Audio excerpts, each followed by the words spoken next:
Hello दोस्तों। आज की कहानी बहुत कमाल की है, इसलिए इसे पूरा सुनिएगा। मेरा नाम जतिन है और मैं एलवी विभाग में काम करता हूँ। मेरी एक खूबसूरत पत्नी और 1 साल का प्यारा सा बेटा है। हमारी शादी को 3 साल हो चुके हैं।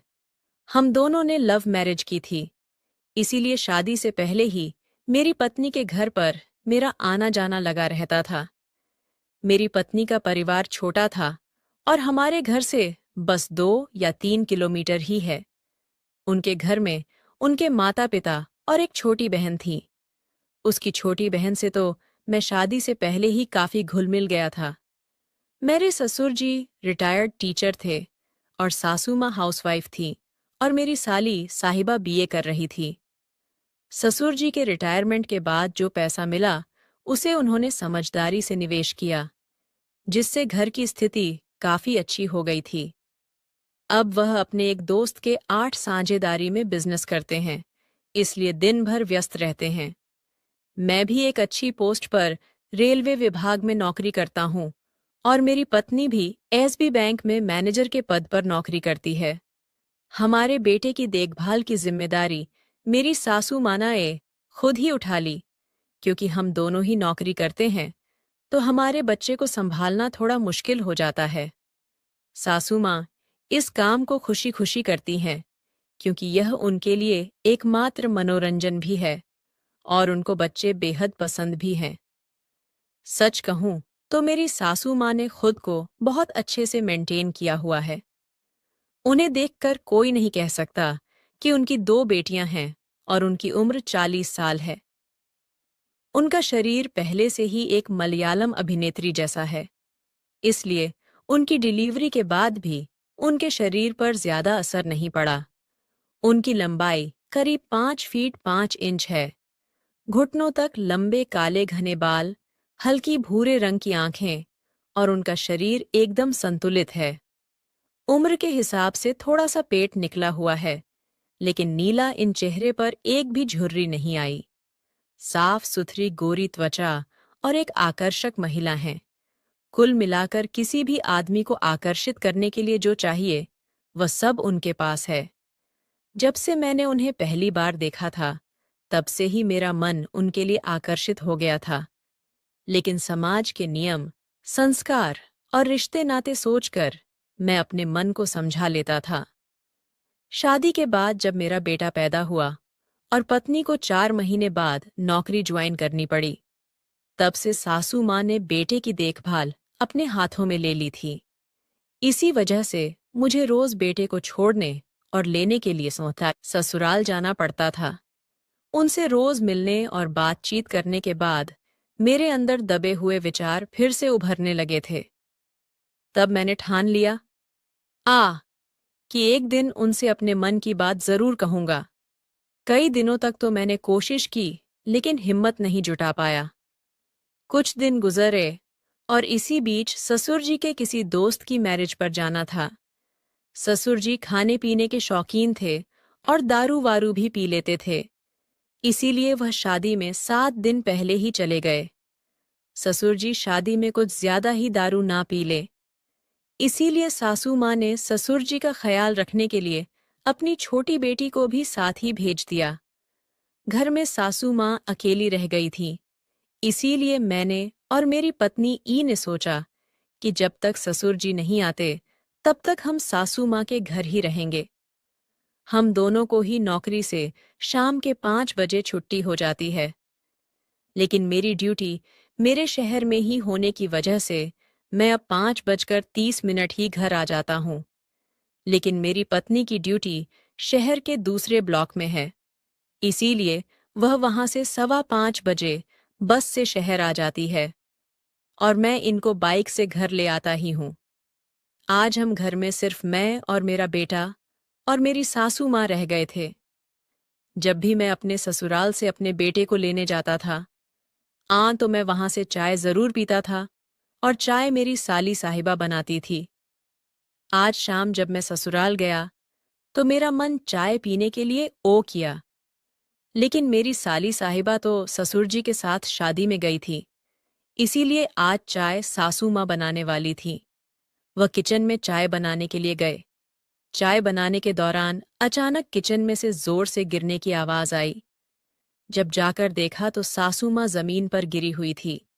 जब वह ऊपर से चीनी का डिब्बा उतारने की कोशिश कर रही थी, तभी पैर फिसल गया और वह गिर गई।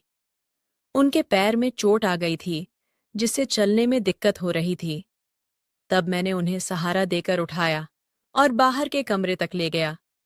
सासू माँ ने कहा, बेटा बहुत तकलीफ हो रही है, कुछ मलहम या दवाई दे दो। वहां उस कमरे की अलमारी में सब कुछ रखा होगा। मैं तुरंत अंदर गया और मलहम उठाकर ले आया।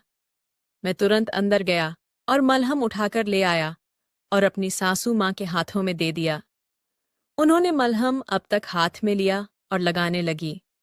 कुछ पल सोचने के बाद मैंने कहा, अगर आपको कोई परेशानी ना हो तो मैं लगा देता हूं। वह हल्का सा मुस्कुराई और बोली, बेटा अगर तुम चाहो तो लगा दो।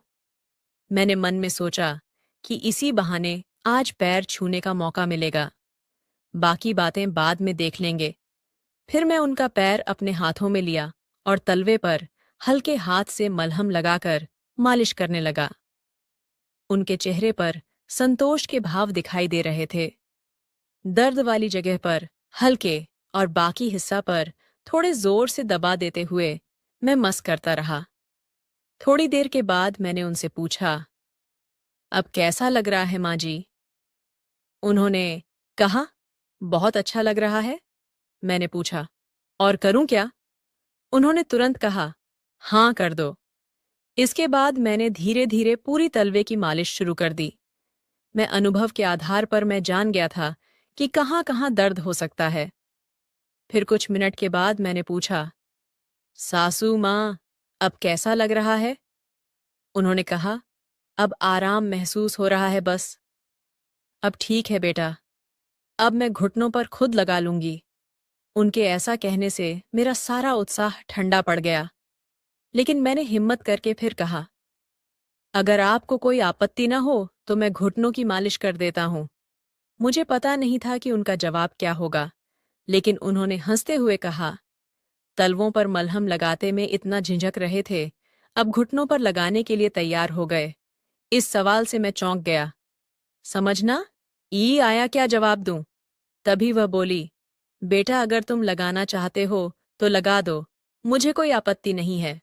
ये सुनकर मैं संभालते हुए बोला, मैं तो बस आपकी मदद के लिए कह रहा था, क्योंकि मेरी माँ नहीं है, उनकी सेवा करने का मौका तो नहीं मिला। मैंने सोचा चल, इस की ही सेवा कर दूं। उन्होंने मुस्कुराते हुए मलहम मेरे हाथ में दे दिया और फिर मैं खुश होकर उनके घुटनों की मसाज करने लगा। मैं फिर से हाथ गोल गोल घुमाते हुए उंगलियों से दवा लगाकर मालिश शुरू की। अब मैं तलवे की मसाज करने के बाद घुटनों की मसाज कर रहा था। शुक्र की बात यह थी कि सासू माँ सीधी लेटी हुई थी, इसीलिए उन्हें यह सब दिखाई नहीं दे रहा था, वरना पता नहीं देखकर उनका क्या रिएक्शन होता। लेकिन मैं तो इस बात से खुश था। आपकी इतने सालों में जो भी बातें मेरे मन के अंदर दबी हुई थीं, शायद वह आज पूरी हो सकती है। सासू माँ आंखें बंद करके मालिश का आनंद ले रही थीं और उनके चेहरे से यह साफ झलक रहा था कि उन्हें इससे राहत मिल रही है। फिर भी मैंने पूछा, आपको कैसा लग रहा है सासू माँ? उन्होंने तुरंत जवाब दिया, बहुत अच्छा लग रहा है बेटा, आपके हाथों में तो जादू है। हालांकि एक चीज मैंने नोट की थी कि उनके बोलने का लहजा अब थोड़ा बदला हुआ था। ये सुनकर मैं थोड़ा चौकन्ना हो गया, लेकिन इससे मेरी हिम्मत और भी ज्यादा बढ़ गई। मैंने अपने आप पर विश्वास बनाए रखा और धीरे धीरे मालिश करता रहा। ये देखकर मेरा मन खुशी से भर गया। मुझे ऐसा लग रहा था जैसे मैं अपनी असली माँ की सेवा कर रहा हूं। तभी अचानक से मेरा मोबाइल बजा। देखा तो मेरी पत्नी का फोन था। उसने बोला, मैं बस स्टैंड पर आ गई हूं, मुझे ले जाओ, आज मुझे जल्दी छुट्टी मिल गई है। मैंने कहा, बस 5 मिनट में पहुंच रहा हूं। इसके बाद मैं वहां से निकलने लगा और मैं उठ खड़ा हुआ। फिर सासू माया ने मेरी ओर देखा और कहा, जतिन, तुमने जो भी किया वह किसी ने कभी नहीं किया। तुम्हारा ये एहसान मैं नहीं भूलूंगी। मैंने हल्की मुस्कान के साथ कहा। अरे इसमें एहसान की क्या बात है माँ? आपको खुश रखना मेरा फर्ज है। उन्होंने सर हिलाते हुए कहा। शायद अरे लिए यह फर्ज था, लेकिन मेरे लिए यह एक नई शुरुआत जैसा है। मैं उनका बातों को समझने की कोशिश की, लेकिन ज्यादा कुछ कहे बिना ही मैं ही घर से बाहर चला गया। तब उनके चेहरे पर एक संतोष और अपनापन साफ झलक रहा था। रास्ते में मन में बस यही ख्याल था कि कभी-कभी रिश्ते अपने असली मायने तब समझ में आते हैं जब हम दिल से किसी की मदद करते हैं। शायद आज का दिन हमारे रिश्ते की एक नई शुरुआत थी। फिर मैं अपनी पत्नी के पास पहुंचा तो मेरी पत्नी ने पूछा, इतनी देर क्यों हो गई आने में? तब मैंने मुस्कुराते हुए कहा कि माँ का ख्याल रख रहा था। मेरी पत्नी ने मेरी तरफ देखा और बिना कुछ कहे मुस्कुरा राय दी। फिर हम दोनों ससुराल में आ गए और सासू माँ मुझे मुस्कुरा के देख रही थी। मेरे मन में एक अजीब सी शांति थी। शायद कुछ रिश्ते ऐसे ही होते हैं। आज हमें यह रुके हुए दूसरा दिन था और हमें 3 सरकारी छुट्टियां आ गईं। 2 सरकारी छुट्टी और 1 रविवार। अब हम दोनों पति पत्नी ससुराल में ही रहने वाले थे। सासू माँ के गिरने की वजह से उनके पैर में मोच आ गई थी, जिससे उनको चलने में दिक्कत हो रही थी। इसलिए अब मेरी पत्नी ही मांझी को कंधे का सहारा देकर इधर-उधर लेकर जाती थी। अगर सरकारी छुट्टियां न होती, तो सासू माँ की मदद करने का सौभाग्य मुझे प्राप्त होता। लेकिन मेरे फूटे कर्म मुझे उनकी सेवा करने का मौका ही भी मिला। दोस्तों, मेरी कहानी कैसी लगी आपको? कमेंट करके बताएं। मेरे चैनल को लाइक, शेयर एंड सब्सक्राइब करें